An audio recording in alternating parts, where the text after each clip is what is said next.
San Juan, winter of 1958. In the early 50s, when San Juan first became a tourist town, an ex-jockey named El Arbanito built a bar at the patio behind his house on Calle O'Leary.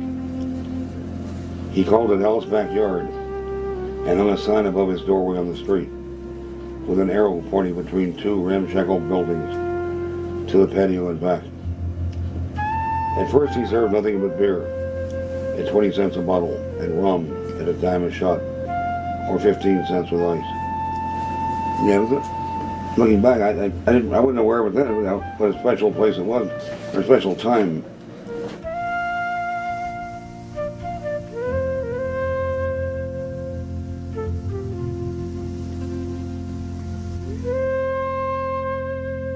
Shall we talk about the book? Yeah. What book? The Rum Diary. Oh, yeah.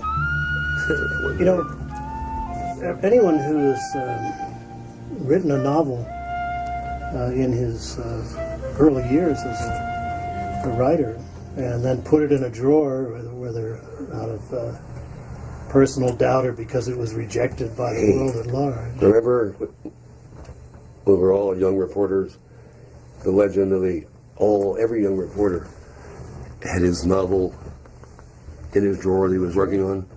Once Hunter left Louisville, he went into the Air Force, and his dream was to write a big novel, a novel that was on par with Hemingway or Fitzgerald, and using rum as the main substance that would kind of hold this novel together. And hence he began working on it like a fiend while in Puerto Rico.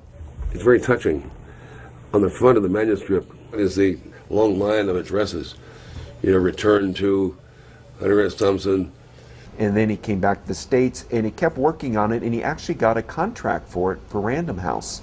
Yeah, I was a success. I was going to New York to do the Scott Fitzgerald act out of the Plaza Fountain because I had finally sold the novel.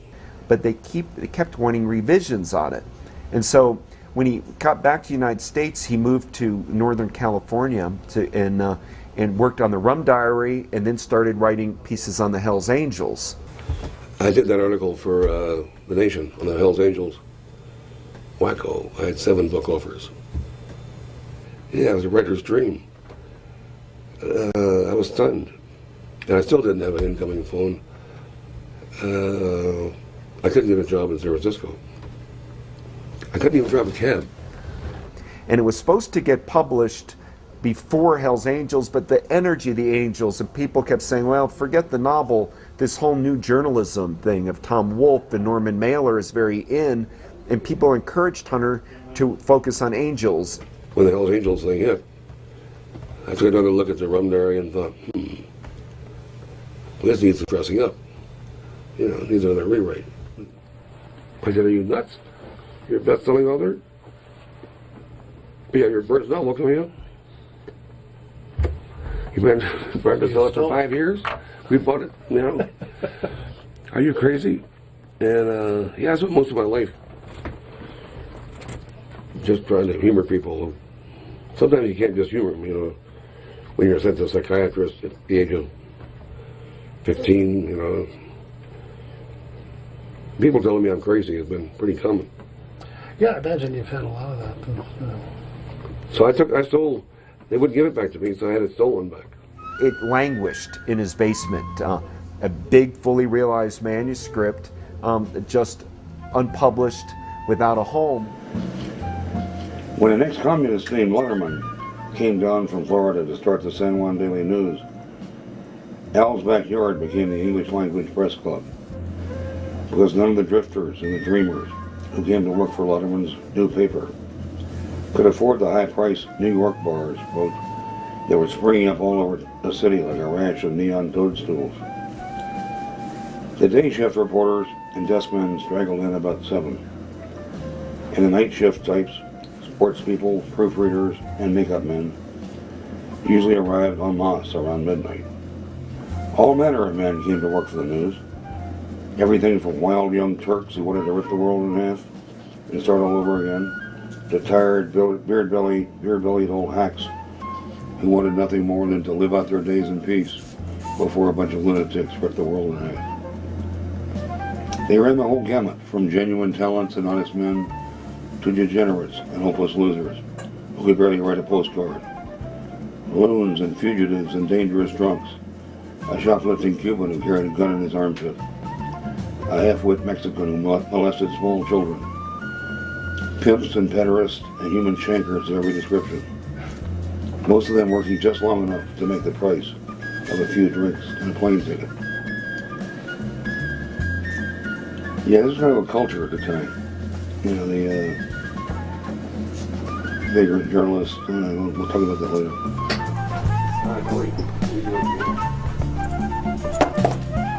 First time I was there, I got freaked out. Doors wide open. In the 1990s, when I started working in Hunter's archive to help him bring out his book, The Proud Highway, his collected letters, I found the Rum Diary in the basement, and it fascinated me as a historian and a historical document.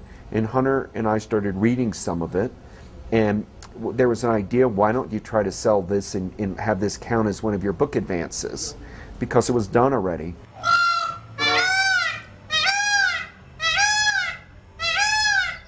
Along with a team of people, including Wayne Ewing and Curtis Robinson, Mary Sue Rucci of Simon & Schuster, Heidi, who was a girlfriend of Hunter's at the time, people would come and read and help Hunter cut out some parts to bring the novel out. This thing needs new shocks. The final lap. I want to have a naked woman morphed into this picture and standing there on the beach. That could be done, couldn't it? Yeah, it could be. That's terrifying. That's really terrifying. Shit. There are enough naked women in the novel. Yeah, more than I expected. I think that works great for a movie. Because in the movie, almost like you'll end with you sitting in there, and you may, I think what you have is while you're walking, like having your last drink at the bar, you hear the piano would be Depp's voice reading that, you know. And you made the jump here, right? Yeah. I know.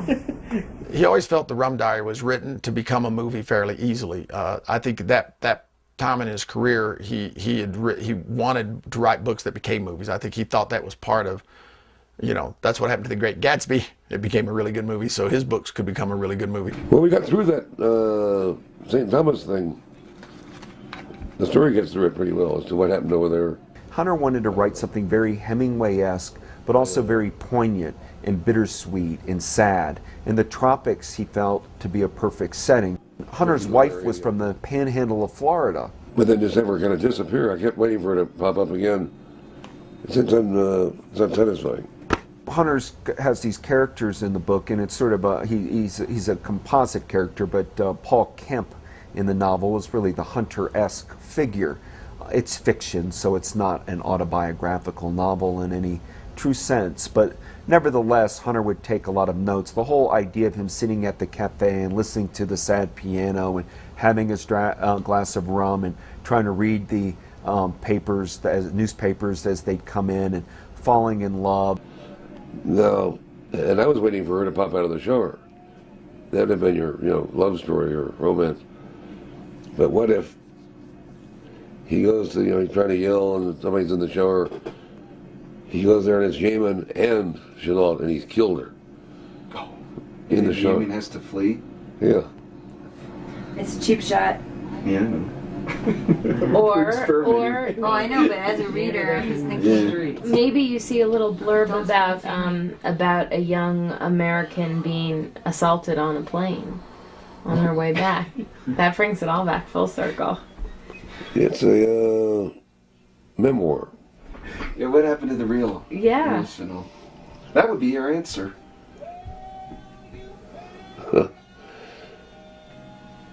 Well, on the spot. happily ever after is what we're talking about, right? No, what really happened? No, the truth. It's too mushy. She moved back to New York, and then you had an affair with her? No, he married her.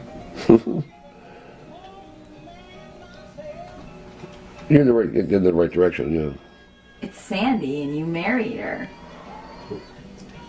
Well, nobody's anybody here.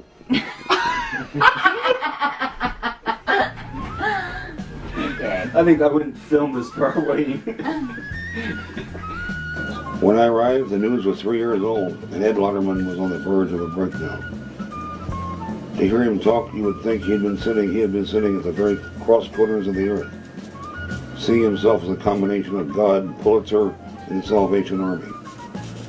He often swore that if all the people who had worked for the paper those years could appear at one time before the throne of the Almighty, if they all stood there and recited their histories and their quirks and their crimes and their deviations, there was no doubt in his mind that God himself would fall down in a swoon and tear his hair. Nice. Yeah. It's impossible to read the Rum Diary and not feel Hunter, but it's not the Hunter of the speed era of the 1960s. It's not an adrenaline fueled Hunter. We've already cut a lot of this in the first time through, and I think if I read it right now, we can pick up the thread. It's amazing to see it all brought together Yeah. after all of our struggles last night. And Yeah. It was mid-morning when I left the house, but the sun was already so hot that it felt like mid-afternoon. Driving along the beach, I remembered how much I enjoyed the mornings when I first came to San Juan. There was something fresh and crisp about the first hours of a Caribbean day, a happy anticipation that something's about to happen, maybe just up the street or around the next corner.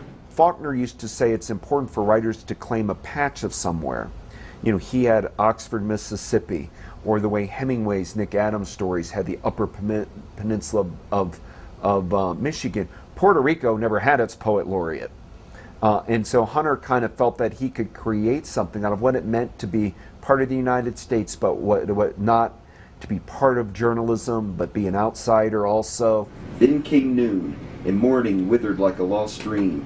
The sweat was torture, and the rest of the day was littered with the dead remains of all those things that might have happened, but couldn't stand the heat. Jesus. When the sun got hot enough, it burned away all the illusions, and I saw the place as it was, cheap, sullen, and garish. Nothing good was going to happen because the garbage god wouldn't stand for it. The garbage god has always been a little confusing. I like nothing good was going to happen here. That's a final judgment. The Rum Diary was a challenge because the idea was to edit it without changing anything. The idea was to edit it without putting in, you know, for Hunter, some words were like really good old friends that he worked with quite a bit. Brutal, you know, was one of them. Doomed. Well, this book predated those friends, and it was a challenge for him not to introduce those into the editing process. He lit a cigarette. "You know we're still out on bail," he said quietly. "We're doomed." You want to keep that? Okay, that contributes a little bit to the story. Okay, so... Keep it for now. Yeah, doomed. Now it's gonna have to jump. We have to do something about being doomed. We can't reflect on it anymore. No.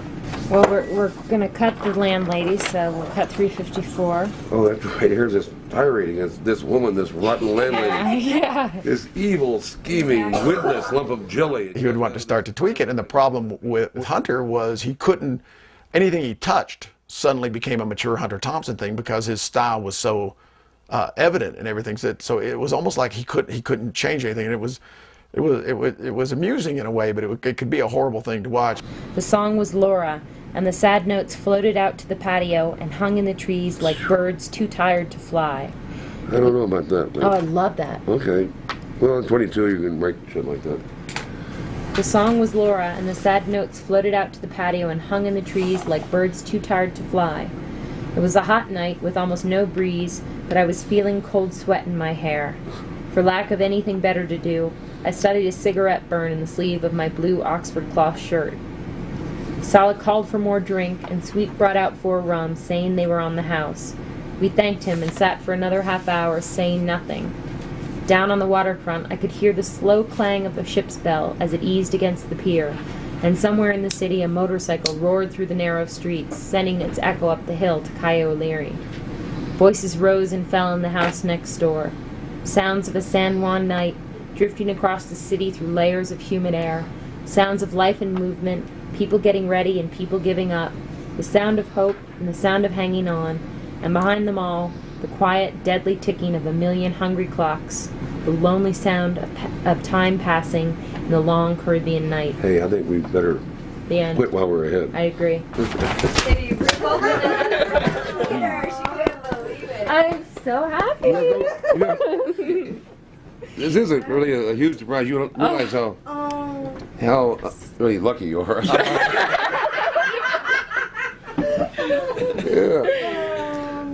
Oh man, I'm gonna cry. I think it turned out to be a study of his internal conflicts with compromise. I think he finally got what he wanted from it, even though it was many years later. It's amusing we called it the long lost novel, but I think he knew where it was every moment of his life. Lights the cigarette off the top. Oh, Hunter. Get your cigarette away from there. Here's a few. Oh, yeah, that might really go. Get your cigarette away from there, please. Okay, well, set that in the front yard. Let's take it in the yard.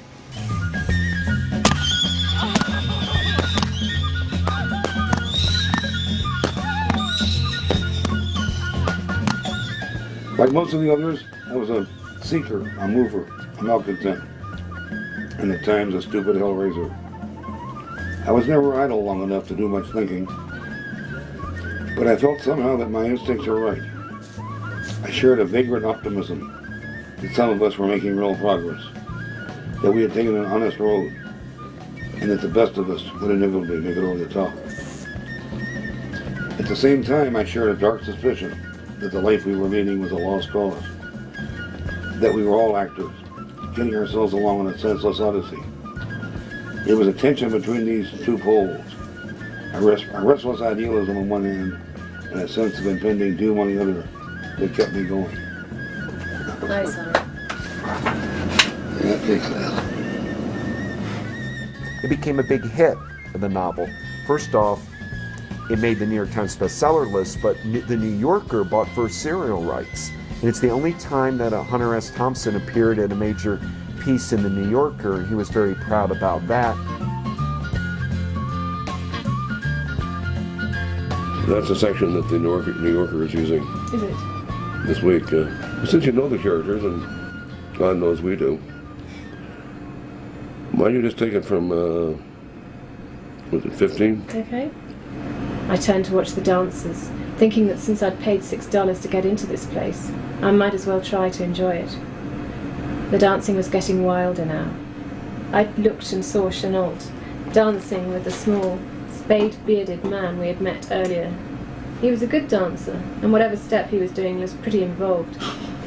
Chenault was holding her hands out like a hula charmer, a look of tense concentration on her face.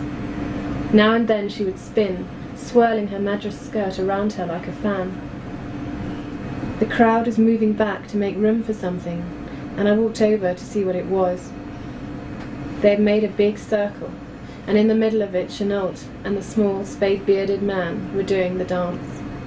Chenault had dropped her skirt and was dancing in her panties and her white sleeveless blouse. Her partner had taken off his shirt, exposing his glistening black chest. Oh, God. He wore nothing but a pair of tight red toreador pants. Both of them were barefoot. Now, as if in some kind of trance, Chenault began to unbutton her blouse. She popped the buttons slowly, like a practiced stripper, then flung the blouse aside, and pranced there in nothing but her bra and panties. Now they were close together, and I saw the brute reach around Chenault and unhook the strap of her bra. He undid it quickly, expertly, and she seemed unaware that now she wore nothing but her thin silk panties. The bra slid down her arms and fell to the floor. Her breasts bounced violently with the jerk and thrust of the dance. Full, pink-nippled balls of flesh suddenly cut loose from the cotton modesty of a New York bra. I watched, fascinated and terrified. The noise was an overpowering roar from 200 wild throats. Chenault still wore that dazed, ecstatic expression as the man reached out and eased her panties over her hips and down to her knees. She let them drop silently on the floor, then stepped away, breaking into the dance again, moving against him, freezing there for a moment. Even the music paused.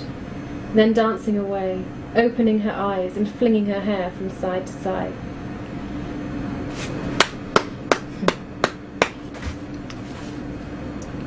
That's a pretty good scene.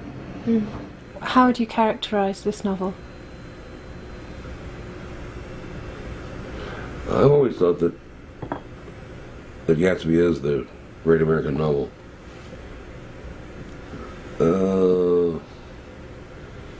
Yeah, that's how crazy I was when I started this. I intended this to be the great American novel. You know, I'll put this novel up against anything written. I still can't beat that goddamn Gatsby in terms of No one can beat pages. that goddamn Gatsby. Sure.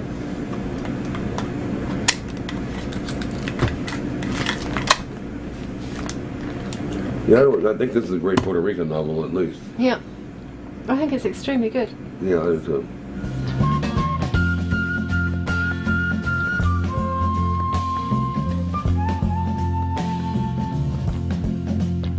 Hunter and Johnny were like a team, and everybody, of course, wanted to meet both of them. So they created this tiki hut scenario where people would come, investors, producers, people that might be game to make a movie, and they would come and have an audience with Johnny and Hunter. Some proprietary technology. This is a really big idea, actually. And you need a director who will work to make this movie, I'm not saying cheap, but for a price. Well, Jack, he's always cheap. Yeah. I mean, well, the way to get it down is we'll get a package deal with him. Well, at one point, Jack was he was scheduled to play Latterman when we're talking Would about. Would they do it for you?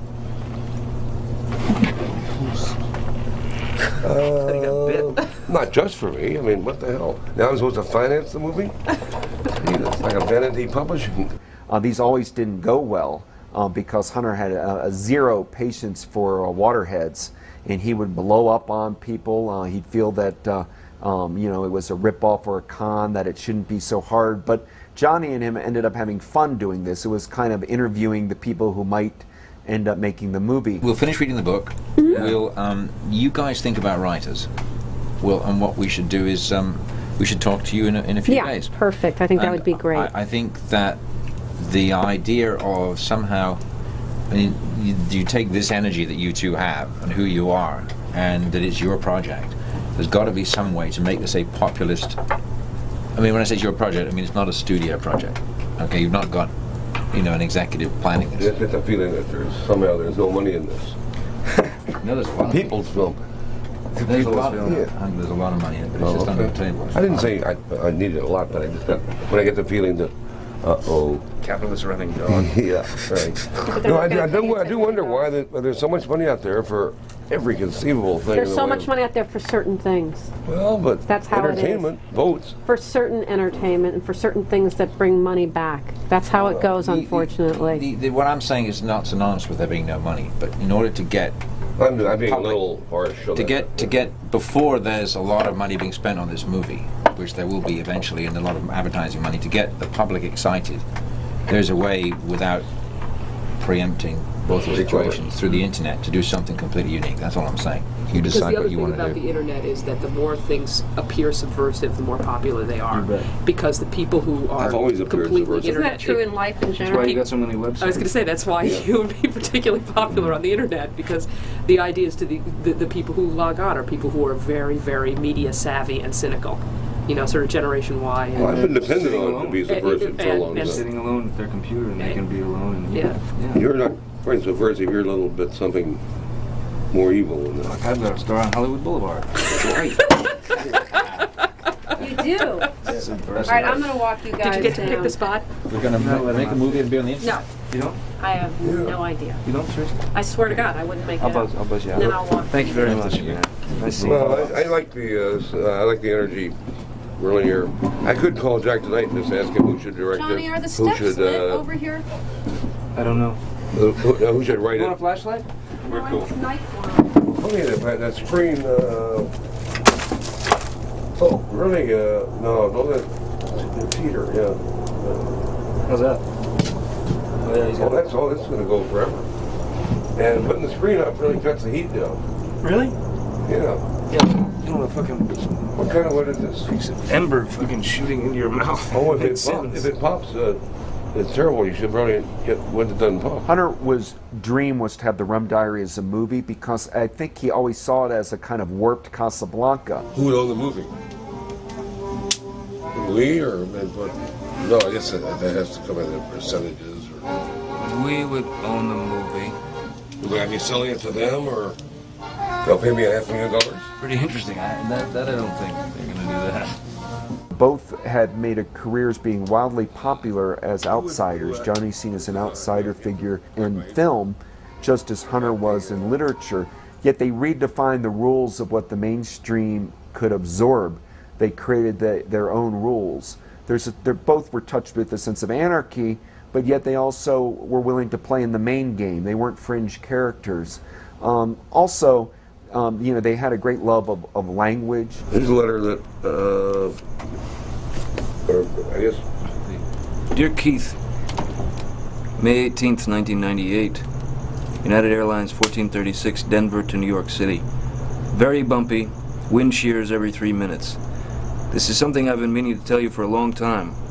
You're old enough to now start carrying your own weight in a band. Eric does it. Mick does it. Ron does it. Why can't you? RSVP, Hunter. See you soon. Mahalo. Eric does it. Mick does it. Ron does it. Why can't you? Hello. I'm Holly. Oh, hey, Hunter. My pleasure. You in a morbid mood about drinking? I mean, you... No. You have a fear? No, for God's sake, I'm Swedish. You know, we do carry handguns and we drink and we get depressed and it's winter in my Fuck, she showed up and These are my people, demanded dude. whiskey. That was really a beautiful move. So the book. Let's make it. Yeah. Yeah, the book. I turned on the lights and opened the windows. Then I made a large drink and stretched out on the cot to read my magazine. Oops. There was a faint breeze, but the noise from the street was so terrible that I gave up trying to read and turned out the lights. People kept passing on the sidewalk. Yeah. People kept passing on the sidewalk and looking in. And now that they couldn't see me, I expected looters to come crawling through the window at any moment. I lay back on the cot with a bottle of rum resting on my navel and plotted how to defend myself. If I had a Luger, I thought, I could drill the bastards. I leaned on one elbow and pointed a finger at the window, seeing what kind of shot I could get. Perfect. There was just enough light in the street for a good silhouette. I knew it would happen quickly. I'd have no choice. Just pull the trigger and go deaf from the terrible noise. A frenzy of screaming and scratching followed by a ghastly thump of a body. Followed by the ghastly thump of a body knocked back and down to the sidewalk. There would be a mob, of course, and I'd probably have to shoot a few in self-defense. Then the cops would arrive and that would be it. They'd recognize me and probably kill me right there in the apartment. Jesus, I thought, I'm doomed. I'll never get out of here alive. I thought I saw things moving on the ceiling and voices in the alley were calling my name. I began to tremble and sweat, and then I fell into a twisted delirium. So beautiful. What was that one section last night we had? One up front. I did not know what the hell to believe because Depp was charming and unfailingly polite, and then there was some dude with a camera, and there was a great Hunter Thompson, and he was, you absolutely could not understand a word that came out of his mind. The other drinking, the fear of whiskey and all that is, what was the one, the fear of... The DTs, yeah. So beautiful. Just seeing their, their relationship, it was just very sweet. It was a very pure thing. It wasn't, it wasn't a business arrangement. It wasn't someone trying to do someone's, book. It was they had real love between the two of them. And I think that was obviously, just as an observer, very seductive. Even if I didn't know how this book was going to turn into a movie, we had to try. All right, I better call Lily before 11.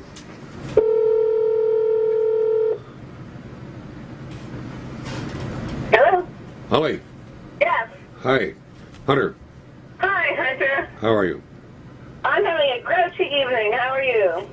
Well, it sounds like you're, I'm fine. So I talked to your newer folks. I talked to someone from Brillstein Gray. I talked to someone also from the New York office of your agency.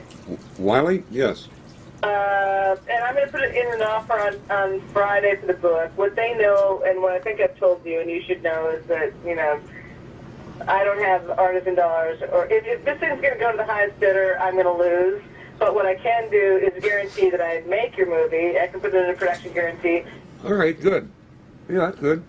Are you coming out to Colorado, or is that off, or what? Yeah, I actually am, but maybe not to your neck of the woods, more Telluride. Oh, yeah? You're going I would off. love to drop in on you if the invitation is still there. Yeah. Or are you planning on going away for the holiday? No, I'm going to stay here and work. I've been drafted in my position as a deputy coroner. Yeah, to work on New Year's Eve. Awesome. Well, I don't have to work very often. You know, I get the badge and the official position and the authority. I have a lot of authority. Authority is a good thing, sir. Yeah, exactly. I'm the only person. Well, a coroner is the only public official who has the power to arrest the sheriff. Really? Yeah. I did not know that. Well, if you get in politics, you should. I had to learn those things quick when I was running for sheriff. That's hilarious. Oh yeah, you always have to have the coroner, you know, with you if you're the sheriff. And yeah, the sheriff can't fire me, for instance. Yeah, it's a good position. That's very funny. Yeah, it is. It's true. Yeah, like Ali said, that there are no jokes. The truth is the funniest joke of all. That's Muhammad Ali. Ali said that? Yeah. Like, it wasn't unromantic, our relationship. He told me once that he thought we would be a perfect, you know, couple if we ever decided to be one. But even given that, even him saying that, he was never rude, lecherous. He was a chivalrous, romantic guy. What have you done with this Rum Diary thing? You're going to owe me your version of an outline fairly soon. Well, shit, Hunter. It's like crazy for me to come up with the outline. I mean, you know, we need like the person who's going to be writing the book, writing the movie, coming up with the outline. The outline is cracking it. It's finding out what about that book is gonna, you know, the book has a ton of soul, but a soul is not a story engine that's a very specific thing that, you know, kind of takes you by the balls and. But you were going to make an offer by Friday, as I recall. Well, what I decided on Friday was I have to know what the movie is, and I have no idea what the movie is. You know, people think that scripts are dialogue and character. They're not. They're structure. Scripts are architecture. That's what they are. I mean, that's what in a movie, you cannot make a good movie from a bad script. It's just not possible. You can make a bad movie from a good script. You know, you can ruin it, but you can't put lipstick on that pig, as Sarah Palin could say. But you're telling me that your offer is going to be so low that you're embarrassed by it? It'll be competitive, but once I buy your book or option your book for however many thousands of dollars, then I'm looking at another $100,000 and $150,000 to get the thing written.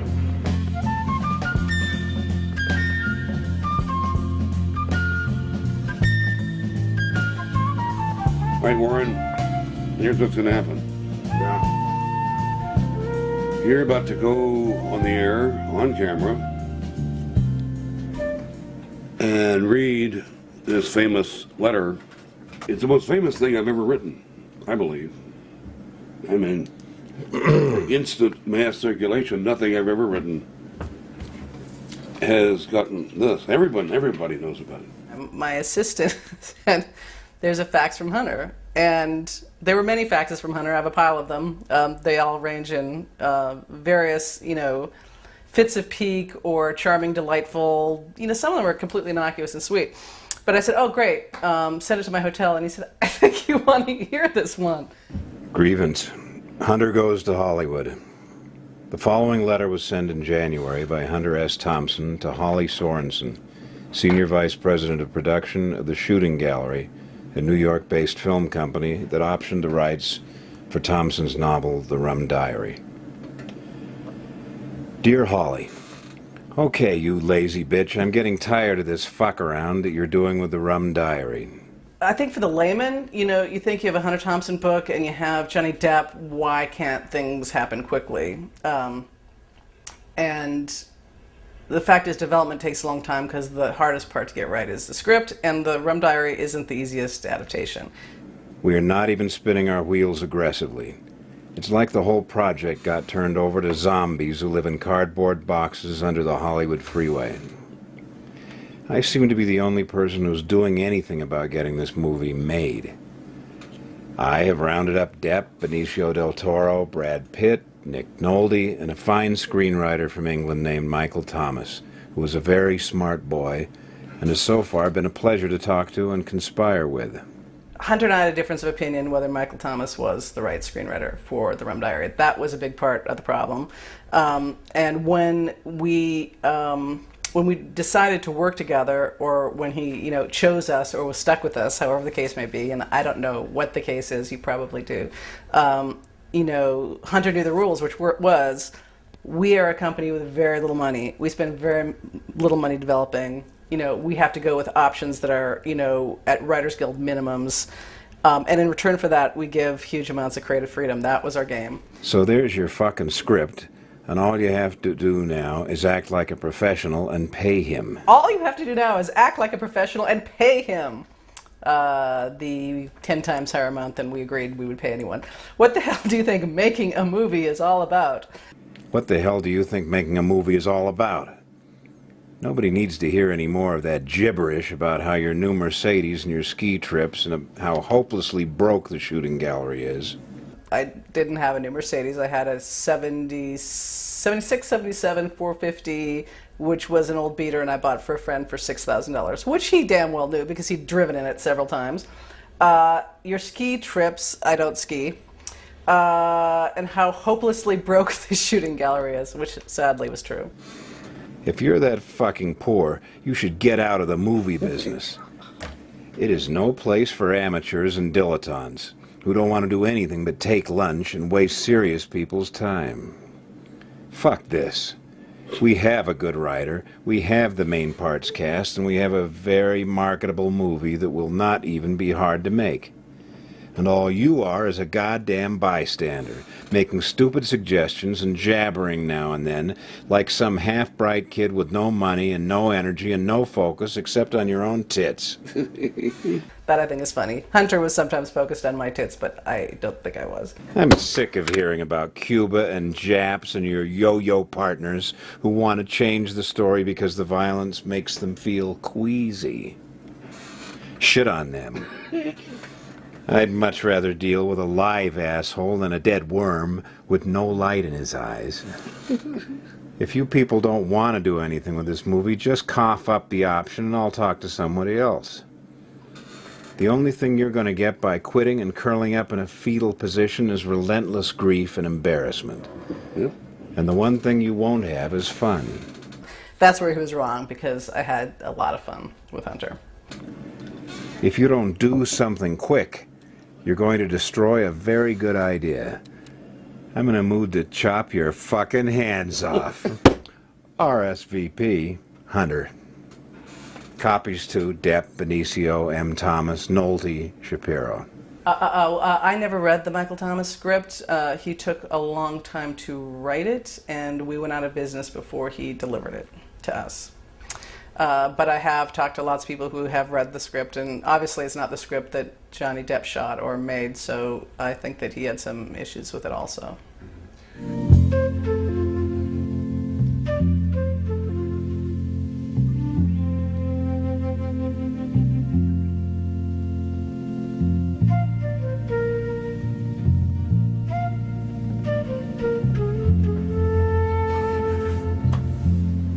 Well, I shouldn't have called him at this hour, I just didn't think. Fuck you, man. You might have gone back to sleep. Yeah. I've done that, yeah. Hello, doctor? Oh, Christ, I'm sorry to wake you up like this. No, don't worry, don't worry. Yeah, I feel like an asshole. No, shit, don't worry, man. Well, I'll have to work soon anyway. I think we're going to have some fun with it. If I didn't, I would get rid of it. Oh, no, I think it'd be fucking great. Yeah. I think it'd be absolutely great. Yeah, all we need now, really, is a director and the girl to play Chenault. Same shit, isn't it? Yeah, I found my model for Chenault, and unfortunately, it's Charlotte Rampling. Oh, fuck, I love Charlotte Rampling. So do I, but she's a little bit past his age limit, or she's a little bit, you know, she's 55 or something. Oh, well, one of the things they told me was that we talked about this before. I think that we don't really need another star name. We got a star-studded cast already. Yeah, no, it's a really good opportunity to get some newcomer, you know. Yeah, and with talk about a splash. And roll. It's a really great. It's a great part. Hang on one second, Hunter. I'll be right back. Right. I got the door here. We get the door here. That's when it's always good to suddenly have a wild bunch of screaming on the phone. Exactly. Yeah. Hello? Yeah. Hey. Hi.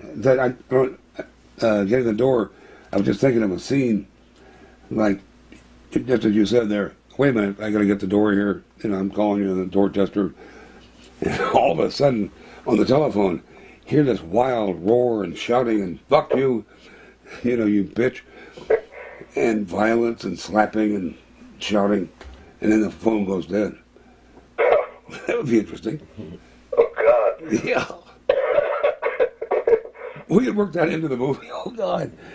We could work that in, you know, when they're, like, Chenault calls from, after 2 or 3 days.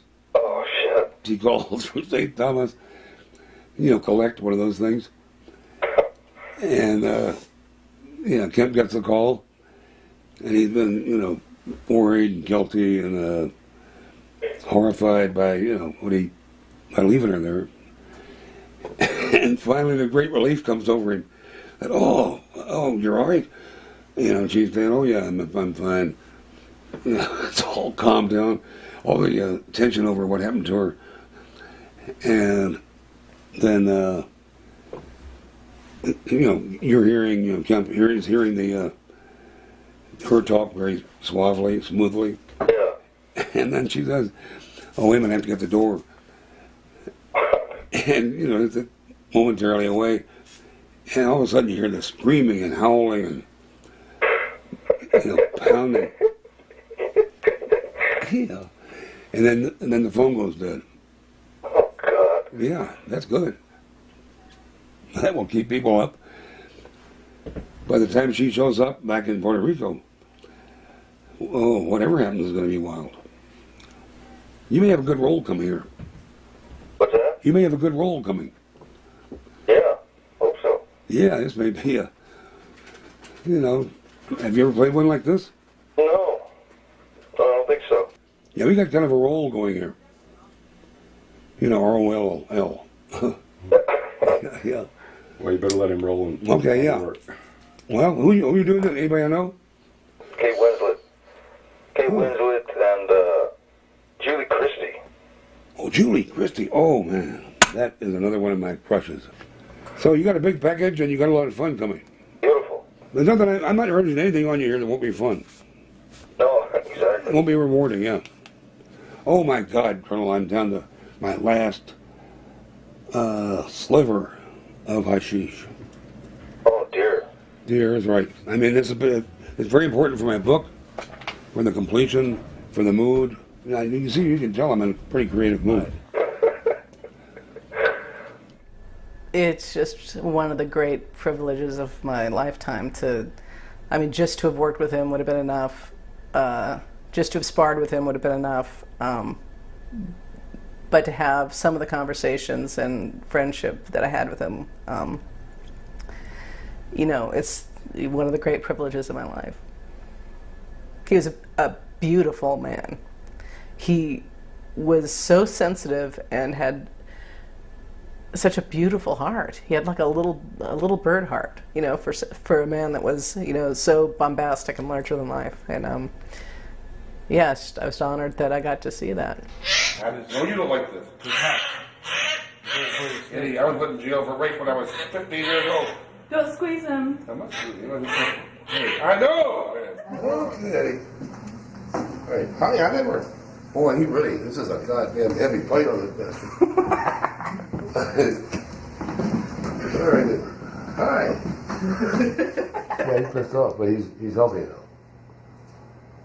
Good, Edward. Here's you capable of feeling. There's a lot of heart and Mine and that little bastard. Brainless in the end.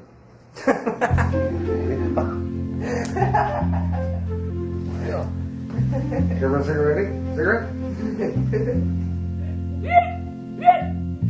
I am Edward. I am Edward. The fruits of his. You'll be lonely here, won't you, Eddie?